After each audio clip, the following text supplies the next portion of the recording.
கிறிஸ்துவுக்கு அன்பானவர்களே, இந்த நாளுக்காக ஆண்டவரை ஸ்தோத்திரிக்கிறேன். தந்திரங்களை குறித்து பார்த்து வருகிறோம். இந்த நாளில் 2 கொரிந்தியர் வேத வசனம் சொல்கிறது 2ஆம் அதிகாரம் 11வது வசனம். தேவ பிள்ளைகள் 2 கொரிந்தியர் 11வது வசனம், நீங்கள் மோசம் போகாதபடி இருங்கள் என்று சொல்லி பவுல் சொல்கிறார். சாத்தானுடைய தந்திரங்கள் உங்களுக்கு தெரியாது. மோசம் போகாதபடி, மோசம் போக்குறதுக்கு சாத்தான் வருவான். இது யாருக்குன்னா கொரிந்தி பட்டணத்துக்கு சபைக்கு எடுக்கிறார். தேவ பிள்ளைகளே, இன்னைக்கு அநேக சபைகளுக்கு சில பிசாசு கிரியை செய்கிறது என்னன்னா, ஒரே சபையில் இருப்பாங்க. நீங்கள் அதுக்கு முந்தின உள்ள வசனங்கள் வாசித்து பார்த்தீங்கன்னா, அதான் மோசம் போகாதபடி. தேவ பிள்ளைகளை, நீங்கள் இதுக்கு முன்னாலே ரட்சிக்கப்படுறதுக்கு முன்னால் உங்களை எதிரியாக இருந்திருப்பாங்க. ஆனால் அவங்கள நீங்கள் மன்னிக்க சுபாவம் இருக்கணும். தேவ பிள்ளைகளே, அண்ணனாக இருக்கலாம், தம்பியாக இருக்கலாம், ஒரே சபையாக இருக்கு. இன்றைக்கி ஒரே சபையில் இருந்து கூட அவங்க மன்னிக்கிற தன்மை இல்லாமல் இருக்கிறாங்க, அன்பு இல்லாமல் இருக்கிறாங்க. அதனால மோசம் போகாதீர்கள். ஆகாத சம்பாஷணை என்ன பண்ணும், எல்லாத்தையும் அழித்து விடும் என்று சொல்லி வேதத்தில் பார்க்குறோம். அதனால சாத்தான் நீங்கள் மோசம் போகாதபடி எச்சரிக்கையாக இருங்க. சாத்தானுடைய தந்திரங்கள் உங்களுக்கு தெரியாது அல்ல என்று சொல்கிறார். தேவ பிள்ளைகளே, ஏன்னா அநேகர் பவுலுக்கு விரதமாக எழுவுன ஜனங்கள் எல்லாம் அவர் என்ன இருக்கிறார், அவங்கள்ட்ட அன்பு செலுத்தி மன்னிச்சிருக்கிறார். இன்றைக்கி நமக்கு நிறைய பேர் மன்னிக்கிறதுக்கு தன்மை இல்லை. ஆண்டவர் அதுக்கு நிறைய உதாரணம் சொல்கிறார். ஆண்டவராக இயேசு கிறிஸ்து தாளந்துகளை கொடுத்து வாங்கணும்னு சொல்கிறார். தேவ பிள்ளைகளே, அப்போ அந்த சுவாபங்கள் மோசம் போகாதபடி, இன்னைக்கு அந்த சுவாபங்கள் அநேகர்களும் இருக்கிறது. ஆனால் அதனால சத்துரு என்ன பண்ண, ஆபிக்கிற வாழ்க்கையில் நீங்கள் எழும்ப விடாதபடி அவன் தந்திரமாக உங்களை முடக்கி போட்டு விடணும். தேவ பிள்ளைகளை, ஒரே சபையில் இருந்துட்டு என்ன பண்ணுறது, தேவ பிள்ளைகளை அண்ணன் தம்பி ஒரே வீட்டில் கிறிஸ்தவங்களாக இருப்பாங்க. அண்ணன் தேவன் பண்ணாங்க, மன்னிக்க மாட்டேன், மன்னிக்கிற தன்மை இருக்காது, அன்பு செலுத்துகிற தன்மை இருக்காது. எனக்கு தெரிஞ்ச ஒரு குடும்பங்கள் இருக்குது. 3 பேர் 3 சபைக்கு போகிறவங்க. தேவ பிள்ளைகளை 3 பேர் சண்டை போடுறவங்க. தேவ பிள்ளைகளை மன்னிக்கிற தன்மை இல்லை, விட்டு கொடுக்குற தன்மை இல்லை. தேவ பிள்ளைகளே பாருங்க, சண்டை சச்சரம் எல்லாம் இன்னைக்கு விசுவாசிக்கல, சண்டை சச்சரம். தேவ பிள்ளைகளை, சபைக்குள்ள சண்டை சச்சரம், மன்னிக்கிற சுவாபம் இல்லை, விட்டு கொடுக்குற சுவாபம் இல்லை சபைக்குள்ள.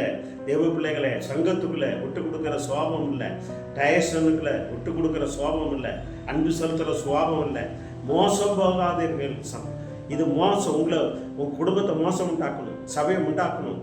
தேவ பிள்ளைங்க, நீ செய்கிற தொழிலை மோசம் உண்டாக்கணும், இப்படியாக மோசம் உண்டாக்கணும் அப்படி சொல்லி சாத்தான் அப்படியே கடந்துவான். அதனால நீங்கள் மோசம் போகாதவங்களுடைய மோசத்தை கொண்டு போனதுக்கு சாத்தான் கடந்து வருவான். எந்த ரூபத்தில் மன்னிக்காத அவனுக்கு, அவன் என்ன பெரியவனை, நீ என்ன குறைஞ்சவனா, அவன்கிட்ட எவ்வளோ சொத்து இருக்குது, அவன்கிட்ட எவ்வளோ சொத்து இருக்குது, இதெல்லாம் இருக்கும். தெய்வ பிள்ளைகளே, பவுல் சொல்லுகிறார், நான் என்கிட்ட எல்லாம் இருந்தது, பெரியவன் கோடீஸ்வரன், நல்லா படித்தவன். ஆனால் தேவ பிள்ளைகள், அவன் எல்லாவற்றையும் நஷ்டம் குப்பை என்ன எண்ணுகிறேன், எல்லாம் குப்பையில் வேறும்.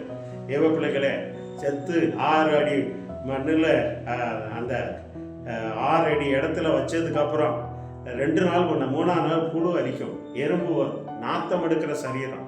தேவ பிள்ளைங்க, நீ மன்னிக்கலைன்னா உன் நிலைமை என்ன ஆகும், பாதாளத்தில் என்ன ஆகும்? நீ மோசம் போகாத. பிசாசுடைய தந்திரங்கள் தெரியாது அல்ல. இந்த வார்த்தை கேட்டுக்கொண்டு இருக்கிற சகோதரனே, சகோதரியை, தாயை, தாப்பனே, நீ யாராவது இருந்தவன் செத்தாலும் அவன் முகத்தில் நான் முழிக்க மாட்டேன். என்ன முழிக்க மாட்டேன்? தேவ பிள்ளைகளே, ஏத வசந்தி ஒன்று சாங்க, உன்னிடத்தில் அன்பு கூற போகிற ஒரு சகோதரத்தை அன்பு கூறு. இதில் என்ன இருக்கு? நிறைவேற்ற அன்பே இல்லை. அன்புன்னா என்னன்னே தெரியாது. தேவ பிள்ளைகளை, எங்கே பார்த்தாலும் சண்டை, நான் விட முடியுமா அப்படி சொல்லி நீ விட்டனா ஆண்டவர் யுத்தம் பண்ணுவார். தேவ பிள்ளைகளை, உன் சபையில், உன் டயசனில், நீ இருக்கிற பகுதியில், அண்ணன் தம்பியில் நீ விட்டு கொடுத்தனா ஆண்டவர் யுத்தம் பண்ணுவார். இதை தெரியாமல் கடந்து நீ செத்துட்டு இருக்கிய, அது மட்டும் நீ மோசம் போய் உன் குடும்பத்துக்கு சாபத்தை வாங்கி. தேவ பிள்ளைகளே, அநேக பேர் இதில் இழந்து போகிறாங்க. சண்டை போட்டு நாரி போவாங்க. பிசாசுடைய தந்திரங்கள் அது. தேவ பிள்ளைகளே, அது விட்டு கொடுக்குறா வேணும், மூக்கம் போட்டு வாழ்றது, மன்னிக்கிற சோபம் இல்லாது. தேவ பிள்ளைகளே, இதெல்லாம் ஒரு கிறிஸ்தவ வாழ்க்கை இல்லை. இது சபைக்கு தான் எழுத, அபிவிசுவாசிக்கு எழுதலை. தேவ பிள்ளைகளே, அதனால மோசம் போகாதீர்கள். பிசாசுடைய தந்திரங்கள் உங்களுக்கு தெரியாதல்ல என்று சொல்லி பவுல் சொல்கிறார். இந்த வார்த்தைக்கு நீங்கள் கீழ்ப்படிங்கள், மோசம் போகாதிருங்கள், பிசாசுடைய தந்திரங்களுக்கு எதிர்த்து நில்லுங்கள். இடம் கொடுத்துறாங்க. பிசாசுடைய தந்திரங்களுக்கு இடம் கொடுத்துறாங்க. விழுந்து போவீங்க.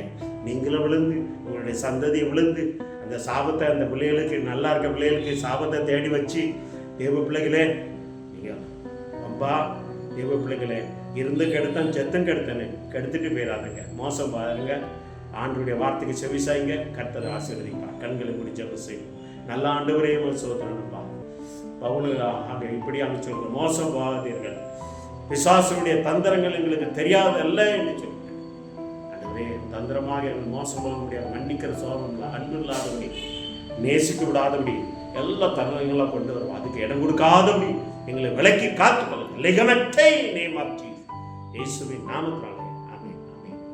God bless you. வார்த்தைக்கு செவிசாய்கள். கர்த்தர் பெரிய காட்சி.